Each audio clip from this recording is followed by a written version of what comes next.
Welcome. This session is GitLab.com's journey to SLO monitoring. Oops. My name is Andrew Newdigate. I'm an engineer at GitLab, where I work on the infrastructure team helping to build GitLab.com. In this talk, I'm going to give you a very brief walkthrough on how we implemented SLOs for GitLab.com. We don't have a lot of time, so I'm going to be moving pretty quickly. As a starting point, it's worth describing where we started this journey. In 2018, it definitely felt like we had outgrown our monitoring strategy. Our monitoring was ad hoc, our alerting was piecemeal. We had this cycle of when we had an incident, we would create a bunch of new alerts in an attempt to detect the cause of the incident. But these alerts would very often be flappy, while simultaneously not alerting us to the next incident. So when that happened, we'd create some new alerts for that incident, and the cycle would continue.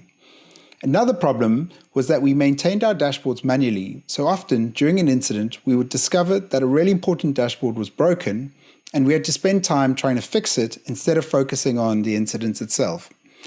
Around this time, I read My Philosophy on Alerting by Rob Evershack. And so we began our journey to symptom-based alerting and eventually to SLO monitoring. Our first step in our journey was to move from cause-based alerts to symptom-based alerts. But how would we alert on these signals? For the first iteration, we decided to use the simplest approach. We would fire an alert if, over a 5-minute period, we generated errors at a greater rate than our SLO allowed. So, if our SLO was 99% and we had more than 1% errors in a 5-minute period, we'd trigger an alert. The reason we selected this approach was twofold. The first was the approach was simple to implement. It uses a single time window, so we could continue to manually define all our recording rules and alerts.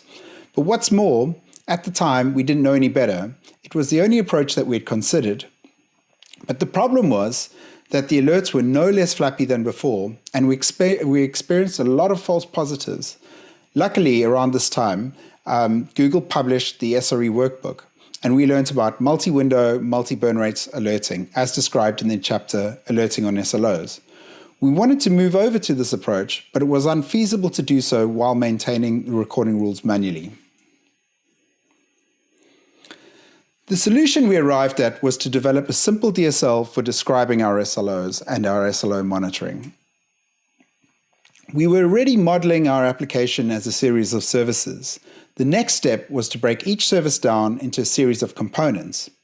Each component has 3 signals: a latency SLI, for which we use an aptX score, an error SLI, and a measurement of the number of requests per second that the component is processing. Let's take a look at an example of the DSL. In this case, we'll use our CI runners service. The first thing we define is the service SLOs.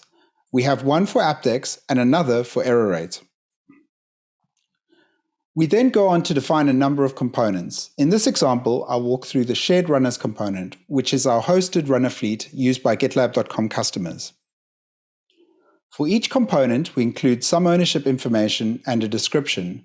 This information will be included in alerts and dashboards. We then define the aptX SLI. We have several ways of defining an aptX, but the most common is based on Prometheus histograms, as shown here.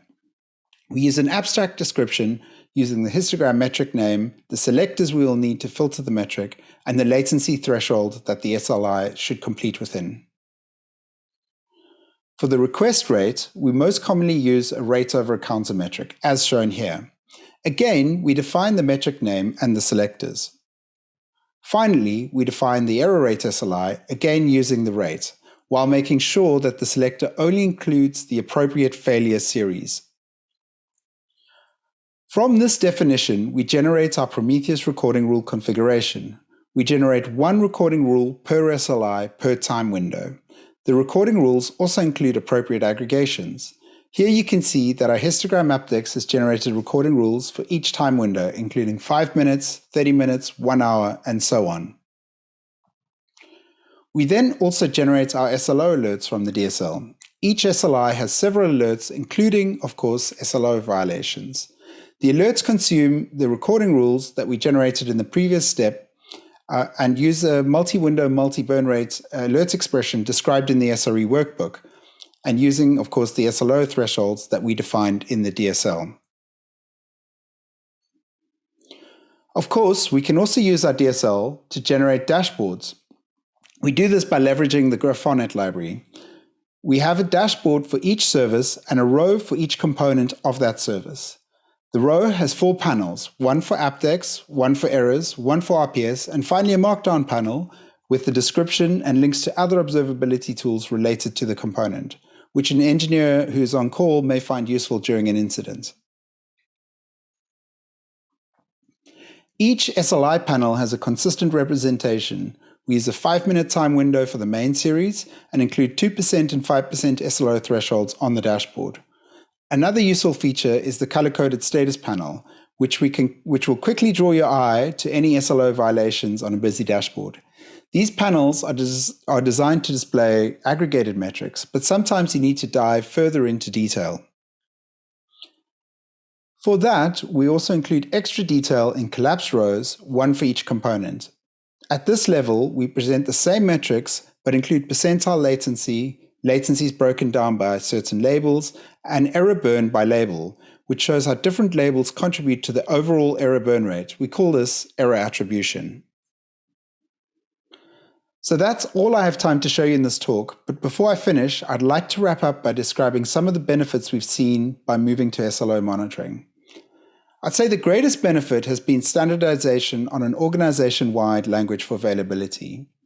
This started off with better communication between infrastructure teams and product engineering teams, but has since expanded to include our product organization. And because of this, we're now able to start introducing error budgeting with full buy-in from our product teams.